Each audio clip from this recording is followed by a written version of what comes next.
Hello and welcome everyone to another installment of Conservation Conversations with BirdLife South Africa. I'm your host, Melissa Howes-Whitecross, and joining me today is BirdLife's Wackerstroom Tourism and Education Centre Manager, Kristi Garland. I'd like to extend a warm welcome to all of our younger viewers joining us today. We know that this episode is a special episode to help encourage our youngsters to get into conservation, and we're very excited for some of the activities that Kristi is going to be telling you all about. And not just our younger viewers, but also those of our young at heart viewers. Welcome to all of you as well. And if you're tuning in for a second time to Conservation Conversations, thank you so much for joining us. We really do appreciate the support. Now, Kristi has very kindly said that we can answer questions throughout the talk. So if you would like to have a question answered, please just pop it through while Kristi's talking, and I will pop in and let her know that there's a question for her. All right, so without further ado, I'm going to hand over to Kristi and get her to share her screen, and we will start our Spring Alive session. Good luck, Kristi. Thanks so much. Cool. Thanks, Melissa. There we go. Perfect. All right. Good afternoon, everybody.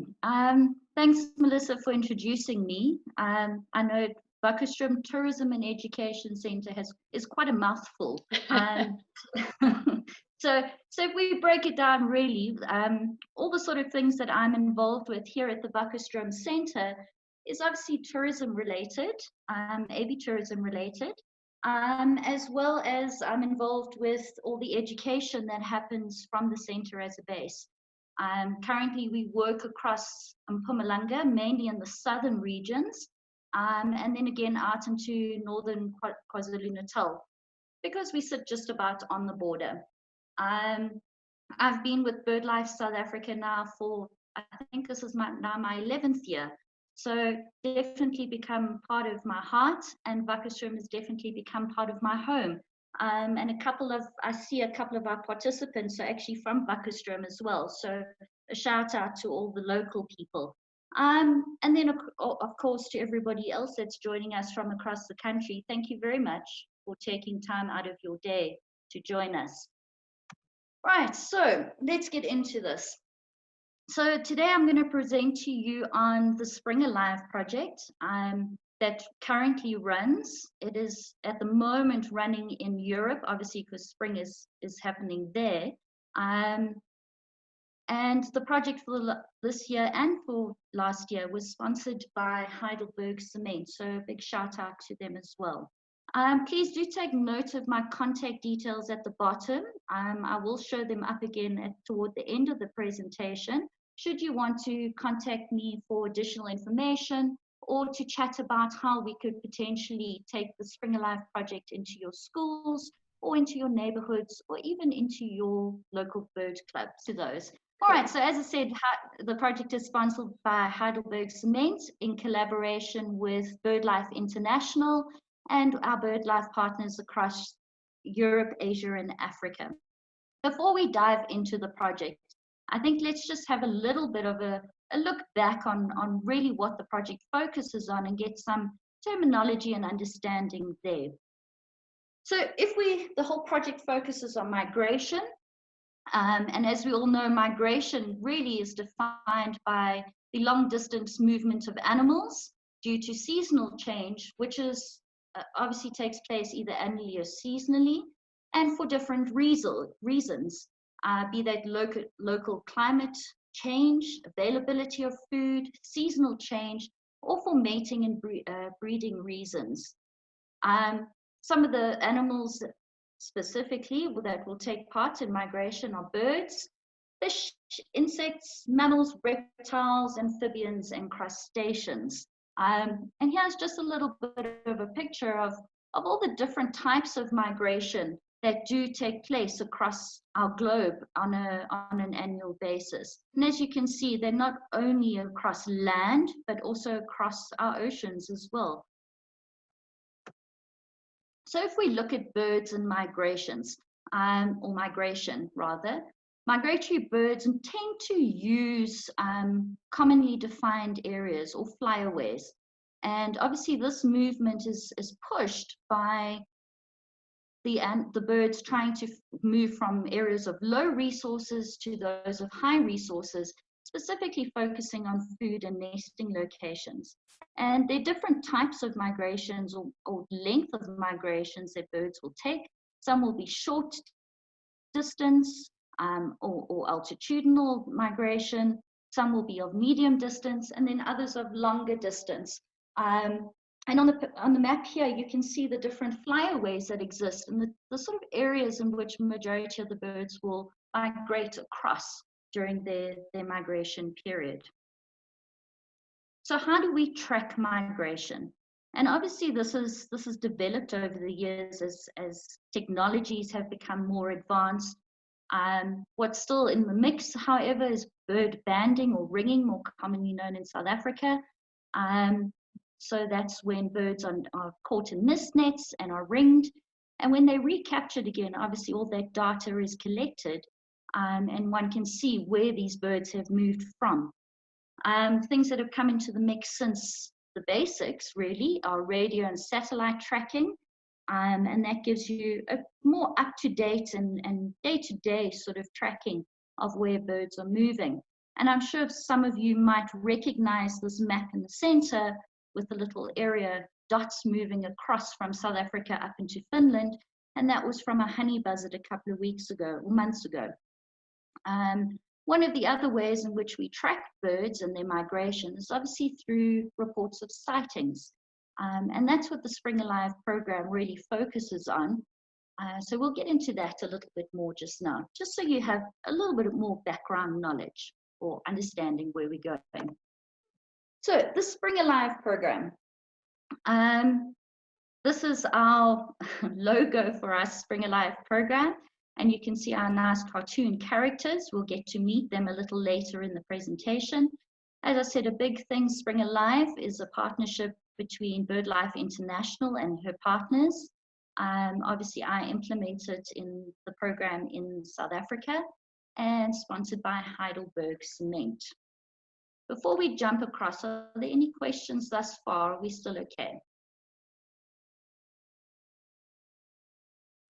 Okay. Haven't picked up anything in the chat box, Kristi, so I think we're still good. Cool beans. Here we go. So what is Spring Alive all about? Obviously, Spring Alive focuses on the migration of birds specifically in spring season. It is an international educational campaign that really tries to get children and their families and communities more familiar with nature and birds. The program started in the late 80s in Bulgaria and really traveled through Europe and only came to South Africa in the late 2000s. So we're still pretty new. I particularly have worked on this program for 7 years, but we've definitely made some huge strides in the program. It's a simple mechanism enabling people, and our focus is obviously on children and the youth all around Europe, Asia, and Africa to track the arrival of spring every year. And we'll get into the details of that, how you do that just now. So really what we want to do is take a very scientific idea and break it down into chunk-sized bits for children and younger people to really understand what's going on with our migrants and our birds across continents. There's a lot of awareness that happens through the program and obviously a lot of fun as well. Just by judging by the photographs down there, you can see we get really busy. We take on a lot of different types of activities and learnings through the spring period. So who's all involved in the Spring Alive program? As you can see, a lot of participants, particularly from Europe and a little bit into Asia, and then obviously into Africa as well. There are a couple of participants from Africa.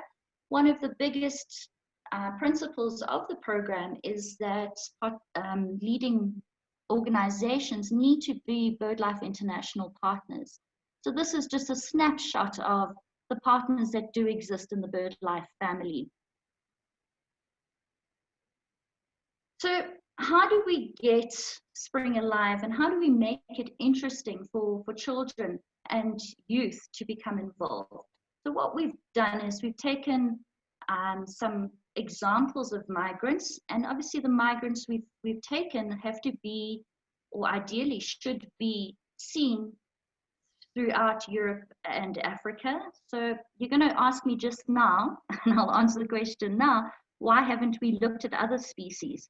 And this is the reason why. We need to find common species across all those 37 countries. So let's meet some of our mascots. First of all, we have the barn swallow. Obviously a very iconic species across Africa and across the world. What we've also tried doing is simplifying to a certain extent the species itself and making it more charismatic, well, not more, but charismatic for learners to attach to and identify with. Hence, we have the cartoon characters as well. So here we've got the barn swallow. We also look at the European bee-eater. I think slowly but surely becoming my favorite species. We've also got the common ringed plover. It's a species that we added this year. So it's the first time we're working with this species. We've also got the common cuckoo. Who else do we have? The sand martin, who was introduced last year into the mascot bunch. We've also got the common swift. And last but not least, the white stork. All right, so those are the 7 species that we're currently working with from 2020. As I said, the common ringed plover was only added this year after a huge discussion held in Morocco towards September last year. But yeah, there we go. Quite some nice looking characters out there. So how does one participate in the Spring Alive program? As I said, the main idea is to track the arrival of spring across countries, and we do this by encouraging people and children to log their first sighting of the Spring Alive mascots. So I've just taken some snapshots from the Spring Alive website to give you an idea of how the data is collected. So if you have a look at the screenshot on the left-hand side, that graph there shows you, according day by day, how many species, and this one particularly focuses on the white stork, have been spotted within this country, and this focuses on Poland. It also then gives you the results of the species, so percentage-wise across the 7 species, as to which species is being seen more often and reported. I think that's the big thing, is we need to get the reporting rates up. If you look at the table on the right-hand side, this is the results by country. Please note that this is the countries are only European at the moment. I'm showing some results because it's springtime there. Our spring season will only kick in September.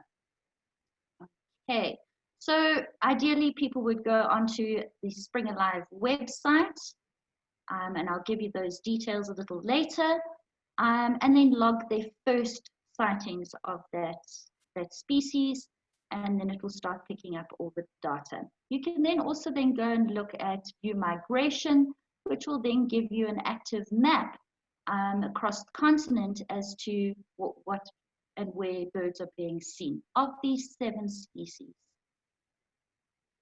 So how else can you participate in the program? We run competitions on an annual basis. As I mentioned, our season runs from September, and we've now extended it to the middle of December. So there are a variety of competitions that happen on various platforms, things like art competitions. There are also Facebook competitions, as well as on Twitter as well.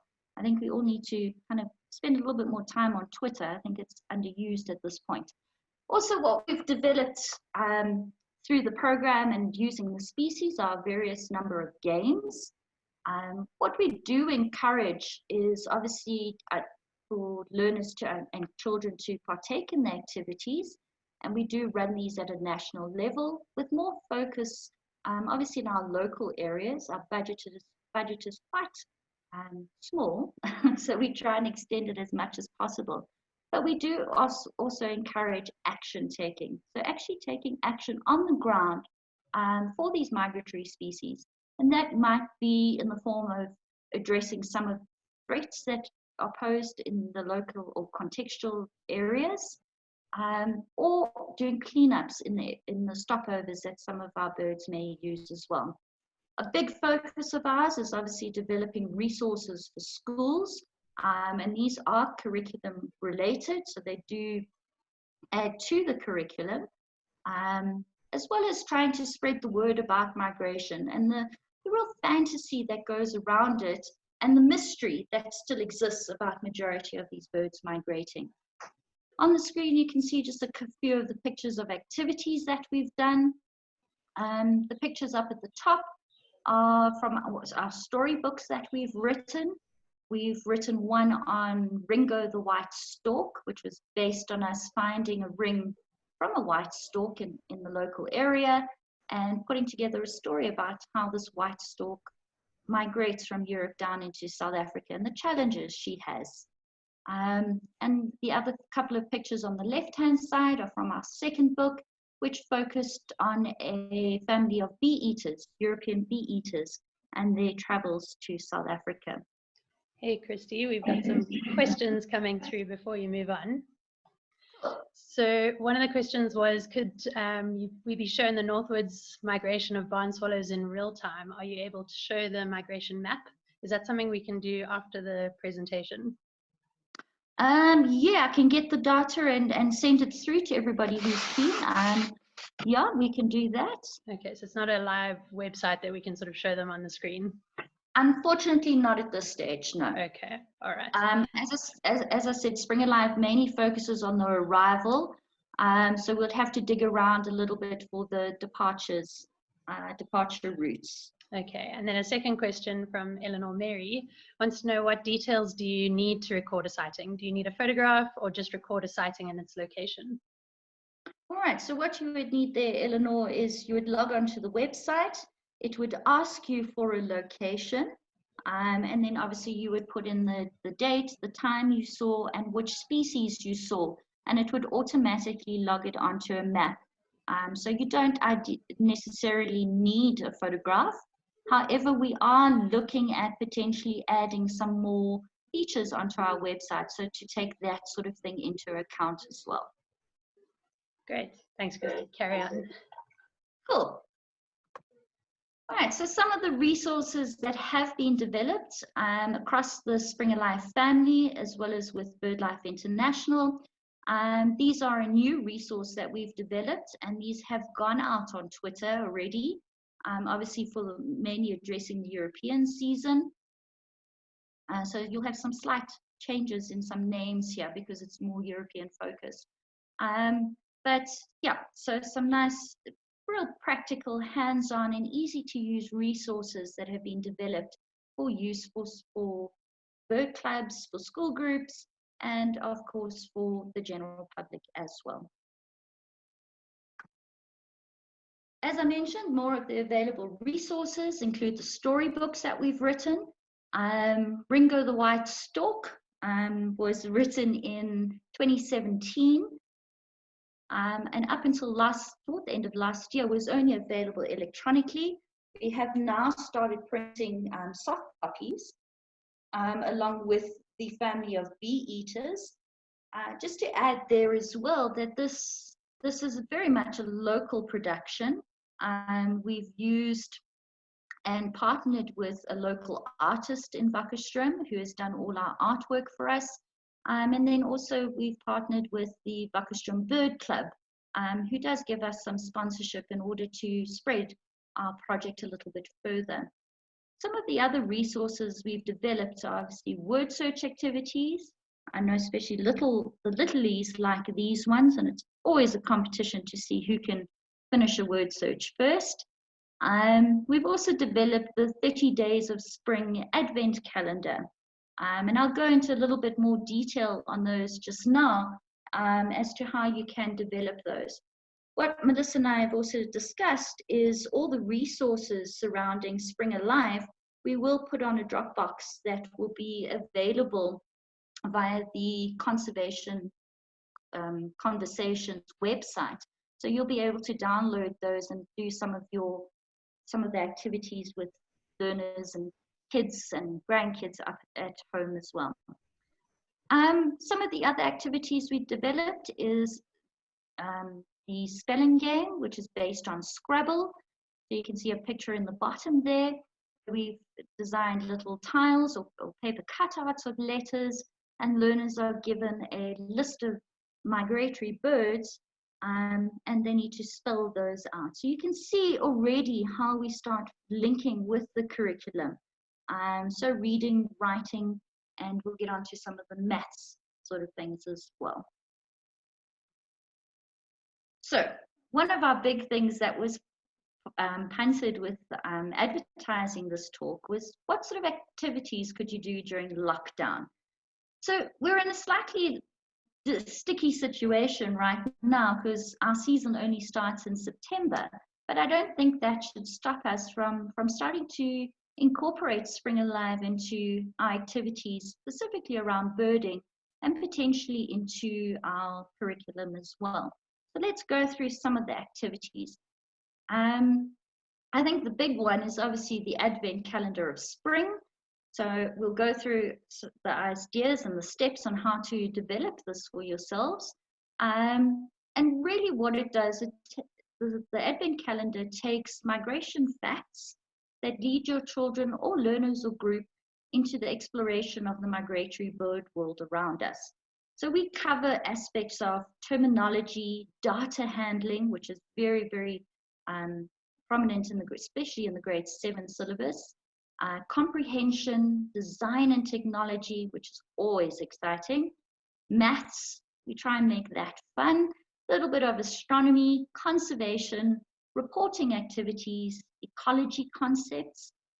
We bring in a touch of music and tradition and culture. And more important, well, not more importantly, but we also try and bring in as much fun as we possibly can to our activities. So how do you put an Advent calendar together? I know prior to lockdown, there was this big run around for toilet paper. So hopefully you've kept your toilet roll inners, because you're going to need about 30 of those. We do the 30 days of spring. So using our, oh gosh, I lost my words there. Some facts about migration. So you'll get a set of 30 migrational facts. And these are just a little bit of a summary of some of the facts that you will find. A nice one, storks can't sing the way most birds can. Rather, they hiss and screech and also clatter their bills together. Quite an awesome sound to hear when you're out in the field. All right, so you'll get your facts. Then you'll have to collect your 30 cardboard inner rolls from your toilet papers, and then folding those and putting a couple of logos and stickers on them. You would then land up with like a little package like this from number 1 to number 30. So you'll have a whole lot of these. And the idea is each day to pick one of these little containers with a migrational fact in it, which would lead you to a different activity. And these activities range from word searches to fact sheets about the species, a little bit more detail, and where they actually migrate to and from. Oh, this isn't showing so nicely, but there's some comprehension exercises. So after reading a fact sheet, then to answer some questions about that, just a little bit more of a focus on those particular species, as well as our maths activities. As I said, we do try and keep it as fun as possible, but bringing some learning elements into it as well. So there's just some examples of the 30 activities that are developed for the Advent calendar for spring. What we've also got on hand on developing mascot masks. So these are of the particular species. So we've got the European bee-eater, the common swift, the barn swallow, common cuckoo, white stork, the sand martin, and we still, as I said, the ringed plover is a new species, so we're still developing those for our spring season. And obviously these are available for download off the Spring Alive website. However, we will put those in the Dropbox for you as well. And really nice art activity, coloring in and then making your mask. And we've done this a couple of times with some of our groups visiting the center.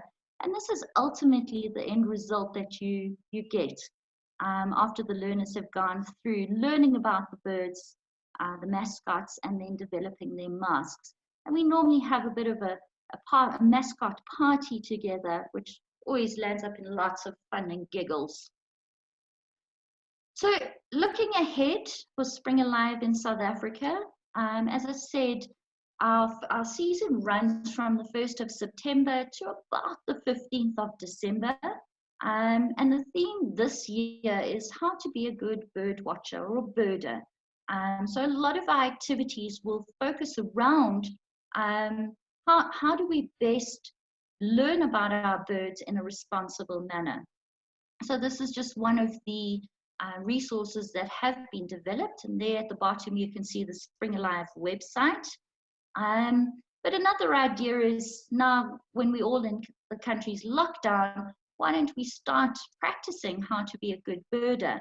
And one of those things is keeping a bird list of the bird, or a list of the birds that visit your garden, and watching how they interact with other birds. Is there competition for a particular space or niche, or do the birds favor one area over the other, or would they prefer, more sunshine in the morning and later afternoon again during the heat of the day in the cooler areas? So just another idea of how to start tuning in to the Spring Alive program going forward. Some other ideas of what to do for birds in your neighborhood as we start heading into winter. Obviously, food sources become a little less for our native birds.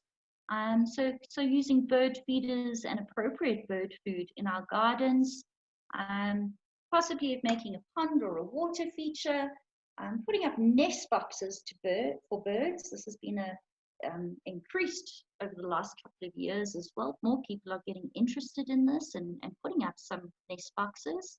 And I think one of our big things is obviously cleaning up the litter around in our local area. So yeah, definitely quite a few things for us to do during the winter period, just to give our species a little bit of an extra helping hand. So I'm going to kind of end off there. So thank you so much for joining us. And I know we're not going to disappear yet, but just as a reminder, the sort of presentations that are coming up, 21st of April, 28th of April, and the 5th of May. I know Melissa has been circulating this as well, so you will have this. And yeah, I think, shall we open up for questions, Melissa? Yes, absolutely, Kristi. Thank you so much. And really great ideas of things that people can do. We've got quite a few questions here to answer. The first one is from Mia, and she's asking, can we log birds on the BirdLife app, and will that be able to come through to you as part of the Spring Alive information? Gee, Mia, you're jumping ahead of us here. We are busy, we're going to start the consultation with BirdLife, so that if any of our mascot species are recorded on BirdLife, that they will automatically go through. However, as I said, at this point, we're still kind of starting and testing the waters on this. But I'm sure as soon as that we have this all in place, we'll obviously let everybody know. So at the moment, unfortunately, you would still need to go onto the Spring Alive website to log those sightings. But as I said, as soon as we're up and running with BirdLife, hopefully it all goes well, we will obviously let everybody know. Great, thanks, Kristi. The next one is from Eleanor Mary, and she's asking, she loves Ringo the White Stork artwork. It looks good. Is the book available from the BirdLife bookshop in Joburg? So I guess, is it a book, and is it available, Kristi? It is a book. At this point, it is only available through myself. So Eleanor, if you're interested, please pop me a mail and I'll be able to send you an electronic copy, or otherwise print off a copy and then send it through to you. What we try doing with the books is keeping them as low cost as possible, so that we're able to get it out to our schools that possibly don't have the resources for printing, etc., etc. So they are low-cost printed books, but still filled with lots and lots of information, and as you know, can be used back into the classroom as well for reading lessons, etc. So Eleanor, please do pop me a mail or a WhatsApp with your address, and I'll be able to send that directly to you. Great, thanks, Kristi. Then we've got Anonymous. Is my sound sounding okay? Sorry, I'm getting some feedback. So we've got Anonymous writing and saying, I've spotted a Diedrich cuckoo in my garden 2 weeks ago in Claremont. Do they migrate and where? So our Diedrich cuckoos are obviously intra-African migrants. And I noticed in your Spring Alive, most of the birds that you were talking about are our Palearctic migrants. So does Spring Alive take into account our intra-African migrants that only migrate into Africa? Ooh, we don't have, sure. Because I feel so almost bad answering this question and being a little our species are chosen because of their connecting Europe and Africa. So that's why we focus particularly on those species. Yeah, however, you know, it's 2 weeks ago spotting a Diedrich cuckoo. Yeah, you know, definitely possible. I think, you know, there's a lot of change with the migrational movements of birds lately. And I seem to think there are quite a few migrants that are still intra-Africa migrants that are still hanging around at the moment. I think they're waiting for the cold snap before they start heading north again. So yeah, unfortunately, our project does only focus on those intercontinental migrants, so that we can connect communities and children across Europe and Africa. Super. Maybe something for us to look at in the future, trying to incorporate some of those intra-Africans as well. We've got a question from Richard Wilkes asking, I love the idea of a book series. Are they available in other languages? It's almost like you're reading our minds. We are, Richard, we are looking at the possibility of it going into different languages. As I said before, you know, we do work on a very small budget, not that I'm asking for donations or anything through this platform, but we are going to be looking at going into at least 1 or 2 more languages in the next year or so. So that's definitely on our books. Great. Tabisi Kumalo is asking whether there's any scope for volunteers to try and get involved in the program, and if there's a way that they can help with the different activities that Spring Alive is driving. Oh, I love champions. Tabisi, yeah, definitely there are ways that you can get involved and potentially, you know, running some of the programs in your local community. So again, please do drop me a mail and I'll be able to deal directly with you, and let's see what we can put together that works for yourself. Great. And then Priscilla Beaton from Cape Bird Club, I see, has typed up a message here saying, a lot of the resources you shared look like they have primary school focus. Is there anything that is more high school learner friendly? Priscilla, thanks for your question. I think this has always been a slightly difficult issue for us to deal with. It always seems like primary school schools are more inclined to run with a program such as this. We have started developing activities and resources that try and deal with the high school level. Priscilla, your name sounds very familiar, and I'm sure you're involved with education. Maybe I think wrong. she helps with the Cape Bird, the Birdathon in the Cape. Okay. All right. But yeah, there's definitely scope for that. We haven't gone as much as we possibly would have liked into the high schools. High schools are a little bit more stricter with their time and are very curriculum based, and don't really want to deviate too much from that. But that's not to say that we can't start working more with the high schools. And if you, again, if you're keen, Priscilla, I would be absolutely grateful for your involvement and potential to take this program into high schools.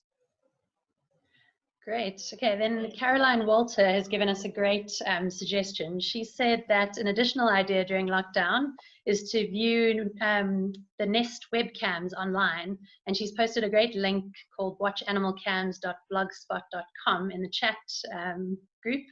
And this is a great way for you to show your kids what the returning migrants to Europe are getting up to. So there's some incredible webcams all over Europe and America where you can dial in and have a look at these birds building their nests, as well as laying the eggs and obviously raising their beautiful chicks. So that's definitely a fun activity to do with your kiddies online. I know I'm definitely a webcam fan and often dial in to see what all these breeding birds are getting up to. Kristi, I don't know if you tune into any of the webcams. I try to limit myself. It can get out of hand a little. Caroline, thank you for that. And then also, if you go onto the Spring Alive website now, you've got the records or the sightings from the European countries that are starting to come in. So it's also a nice combination of websites that you can match up together. Great. Okay, and then one last question we got here from Mia. Mia's asking whether we could come to a school and tell the kids more about birds. We would absolutely love to, Mia. So BirdLife often goes and does school visits. All I can advise you to do is drop us an email, or get one of your teachers to drop us an email once we all manage to get back to school, thanks to lockdown. And we can chat about getting someone there to come and chat to all of you about our wonderful birds. I don't see any more questions coming through, Kristi. So I think with that, we'd just like to say thank you so much to everyone for tuning in this afternoon. We hope that we've given you some idea of some of the kinds of activities you can get up to with your kiddies at home, as well as going forward. We're obviously heading into winter, but as Kristi said, there's lots of good birding to be done in your gardens, and please do get your kiddies out there. Get them to start listing and get them to start enjoying the birds all around them from a young age. That's how we grow our future conservationists. I'd like to thank Kristi for giving up her time and giving us that wonderful presentation. Really great initiative, and we're looking forward to seeing it grow. I see we've got some Netherlands viewers tuning in, so I hope that they'll be logging all of those migrants returning soon. And as you can all see on the screen, if you would like to, and no obligations, you're welcome to donate towards our conservation causes at BirdLife or this webinar. You can scan the QR code on your screen or visit that cricket.co.za link, and you can put a little contribution there if you'd like to. We really appreciate everyone's support, and please remember to tune in on Tuesday at 7 o'clock. Christina Hagen is going to be telling us all about African penguin conservation, and this is an absolutely brilliant talk that I think you'll all thoroughly enjoy. So we'll see you on Tuesday. Take care, everyone out there. Look after yourselves during lockdown. We got just over a week and a bit to go, so hang in there, South Africa, and just look after yourselves. We'll chat again soon. Thanks so much, everyone, for tuning in.